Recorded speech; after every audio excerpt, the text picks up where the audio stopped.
Jordan is another way if you would like to contact to get some information for Brian. Les Jordan has that information. District 3 Congressman candidate Michael Cassidy. Michael was born in Annapolis, Maryland, near the Naval Academy, and finished high school at Arlington, Virginia. Michael felt the call of duty after 9/11. He was commissioned into the Navy 2009, and after 3 years high school, he earned his flight school. 3 years of flight school, he earned his Naval Aviator wings. In Virginia Beach, he flew the FA-18 Hornet and was deployed on the USS George Washington. After moving to Meridian, Michael became the T-45 instructor pilot at the Naval Air Station in Meridian. Currently, he is in the Navy Reserves as an instructor pilot. His civilian job is a test pilot after maintenance repairs on the T-45. Please welcome Michael Cassidy.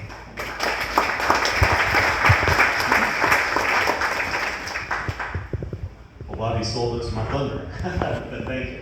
And sir, I'll go ahead and answer your question about Kevin McCarthy. When I get elected to the 3rd District, there is no way that I'm going to vote for Kevin McCarthy to be the next Speaker of the House. Thank you. That's really that gets to the core of why I'm running. See, just a little bit of my background. My name is Michael Cassidy. I'm not from around here, but I got stationed here with me. The Navy sent me to Meridian in 2016. I got off active duty in 2020, and I stuck around. I like Lauderdale County. I like Mississippi. But what I don't like is what's happening to our country. And I don't like the leadership that we have. I don't like the fact that even though Mississippi 3rd District is one of the most conservative districts in the country, it's represented by somebody who really isn't all that conservative. And that man's name is Michael Guest. I think he was here about a month ago. For y'all that were here, you heard him talk. He probably only talked about some general platitudes, talked about some photo ops that he's done down at the border, but nothing of actual substance that he's done. First thing I'll talk about is the January 6th Commission. Benny Thompson, he voted for the January 6th Commission. He's running. As a matter of fact, the only other person from the state of Mississippi who voted for that, Michael Guest. He's a Republican, but he voted for it. He also hasn't said a thing about any of the political prisoners that are up there, brought away in solitary confinement, a complete disregard to their due process. He said nothing. When I go up there, I'm going to make sure that I use the bully pulpit to help get some kind of reaction to hopefully get some freedom for these people, at least have some actual justice. And then even if that fails, to use the power of the purse, the power of oversight to compel the Department of Justice to actually uphold the legal rights that we all have as Americans. Something else that we need to talk about is the most recent leak that we saw with the Supreme Court. Now that leak, it's pretty bad, but something we can be proud of in Mississippi is that we're responsible. The state of Mississippi is responsible for making a law. That is the reason why it looks like Roe v. Wade is going to be overturned. So that's something we can be very proud of here in Mississippi. What doesn't make any sense, though, is to send somebody from Mississippi to Congress who's going to vote to spend over $1 billion to give to Planned Parenthood. That guy is Michael Guest. He voted twice to give over $1 billion of money to Planned Parenthood, the nation's largest abortion provider. When I go to DC, I pledge to you I will not spend a single penny on Planned Parenthood. One of the other things that we talked about a little bit, Brian talked a little bit about, is the federal debt, the national debt. It's over $30 trillion right now, and it's because people on both the left and the right, unfortunately, they get up to DC, and it's a whole lot easier just to spend money than to be wise about spending money. And so what you saw, perhaps you saw last week, last Tuesday, the Democrats released a bill about 2 p.m. to give over $40 billion of money to Ukraine. It came out at 2 p.m., they voted on it at 8 p.m. Nobody read that bill. We've got $30 trillion in debt, we've got inflation 8%, we've got shortages with whether it's fuel in some parts of the nation. We've got infant formula shortages. We've got supply chains breaking down. We've got the stock market starting to go downhill. And again, we're over 30 trillion in debt. And yet, Michael Guest, along with 160 other House Republicans, they all voted to give $40 billion of unaccounted for, no oversight for this money. And that's just wrong. That's something that we can simply not afford to do. When I go to DC, I'll make sure that we do not have these reckless multi-trillion-dollar spending bills. That I'll be more than happy to be one of the people who votes no if it means that it's bad for the long-term health of the country. Immigration is something else that's near and dear to my heart. We need to make sure that we secure the border, but not just secure the border and build a wall. We have to get rid of the incentives that make illegal immigrants want to come to this country.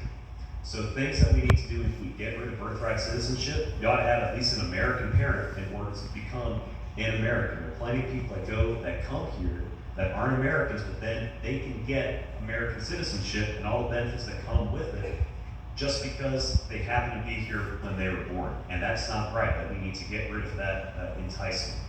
One thing that Michael Guest has done is he has voted for multiple times. He's tried to expand the amount of worker visas in this country. Now, overstays for worker visas, that's foreign workers coming in to fill a job for a little bit of time. There is a place for that. There is a small place for that. However, that system, if you can believe it or not, has been abused in the government. And half of all illegal immigration comes from these visa overstays. Michael Guest wants there to be more visas. We need to shrink the amount of visas that we have in order to help also manage that problem of illegal immigration. We had an election today, and we got an election coming up 3 weeks from now. One of the things we gotta make sure is that we have elections that people can believe are free and fair. And that's something that's a bipartisan thing. Everybody should want to have confidence in our elections, regardless if you're a Democrat or a Republican. But what ends up happening is we keep on having arguments about them because we don't have good laws. And it's not just Michael Guest, it's just about everybody up there. They have no interest in doing the tough things that are necessary for election integrity. I think we need to get rid of the electronic voting machines, go back to paper ballots. It's pretty simple, just go back to paper ballots. Thank you. We need to clean up the voting rolls. I know Mississippi's got we've got ID laws. We gotta make sure that for federal elections at least, that everybody's gotta show an ID. Perhaps most importantly, we need to also get rid of those ballot drop boxes that we don't have them here, but they have them around the country. In certain Democratic strongholds, they just dump ballots in dozens at a time, and we gotta get rid of them. So, in conclusion, pretty much the biggest thing that differentiates me from Michael Guest is Michael Guest is a product of the system. And if you keep electing Michael Guest, we keep electing Michael Guest. We're just gonna keep on getting the same old, same old. And when I go to DC, I promise you that I ain't gonna be the same old, same old. I wanna fight it.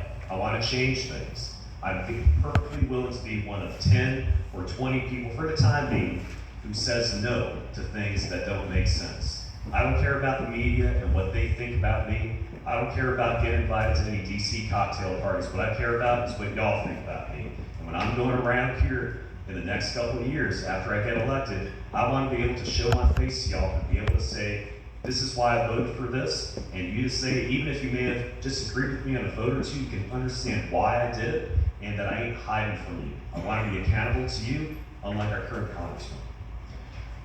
So we got that election coming up 3 weeks from now, and I can't do it by myself. I got a campaign manager back there, got some other staff, but we need help from people like y'all, whether it's for volunteering, whether it is for donating money to the campaign. That's what gets radio ads out, that's what gets TV ads out, gets mailers out, telling your friends and your family about me, and most importantly, making an actual plan to go to the polls Tuesday, June 7th, and voting for me, Michael Cassidy. Thank you for your time. I'll be happy to take any questions.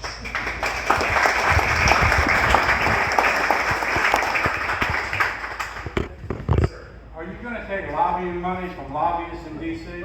Thank you for bringing that up. I have committed, it's on my website on the donations tab. If everybody wants to go to that tab and see for yourself, I've committed that I will not take any corporate PAC money whatsoever. In the most recent quarter, between January and March, Michael guessed we raised $255,000, I think. He raised $55,000 in that first quarter. Of that $55,000, $38,000 was from corporate PACs.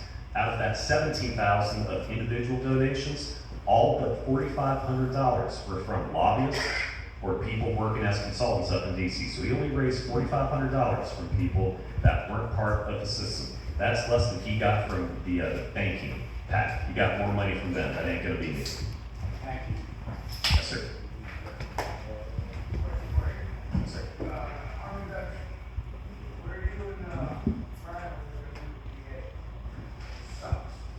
So that's something that I'm going to need to learn more about. And I'm not going to give you an answer. I'm not going to go beyond what I already know, but I know that I'm going to take care of the veterans because that's what I'm a veteran myself. I'm going to make sure that I know that we have a bureaucratic system that is broken. That's true. That's what got me thinking about politics to begin with, is because I wanted to go to DC and be part of a military liaison for some congressmen, just be on their staff, because I saw all the problems on the active duty side with the Navy, and I was fed up with that. And so I know that there's tons wrong, both with active duty, Department of Defense, and Veterans Affairs.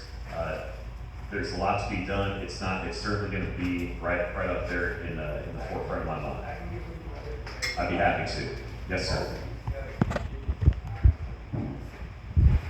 Well, thank you for stepping up. I'll always vote for a veteran and a successful businessman over a lawyer any day. Thank you.